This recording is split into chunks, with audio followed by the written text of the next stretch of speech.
दोस्तों, घटनासार के एक और टॉपिक में आपका स्वागत है, जिसमें हम आपको बताएंगे सुब्रमण्यम भारती जी के बारे में। ठीक है, भारती एक्चुअल में ये एक उपाधि है जो दी जाती थी लोगों को। तो ये रहा अपने पास 1882 से 1921 तक। ठीक है, कौन थे ये भारत के एक महान समाज सुधारक थे। कौन थे?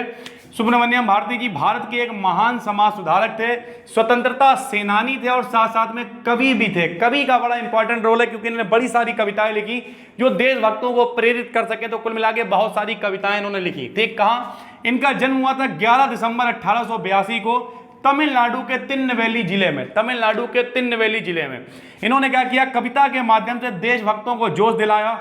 11 वर्ष की आयु में भारतीय की उपाधि इन्हें प्रदान की गई। तो पूछा जा सकता है कि सुब्रमण्यम भारती जी को भारतीय की उपाधि कब मिली? तो 11 वर्ष की आयु में मिली। उसके बाद 1902 में इटैयापुरम में इन्होंने अध्यापन यानी पढ़ाने का काम शुरू किया और इसी समय कुछ समाचार पत्र उपनाम से शैली दर्शन वगैरह भी ये लिखते रहे।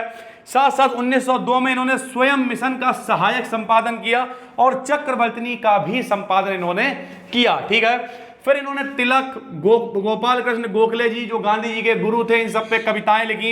इनकी जो पहली कविताओं का संग्रह था वो था सॉन्ग्स ऑफ फ्रीडम। कौन सा था? सॉन्ग्स ऑफ फ्रीडम का प्रकाशन किया। फिर इन्होंने क्या किया? देखिए, गिरफ्तारी से बचने के लिए या पांडिचेरी चले गए। गिरफ्तारी से बचने के लिए पांडिचेरी चले गए और ब्रिटिश सरकार का तब भी विरोध करते रहे। जब विरोध करते रहे तो 1918 में इन्हें कंडुलोर के निकट गिरफ्तार कर लिया गया। कंडुलोर में 1918 में इन्हें गिरफ्तार कर लिया गया।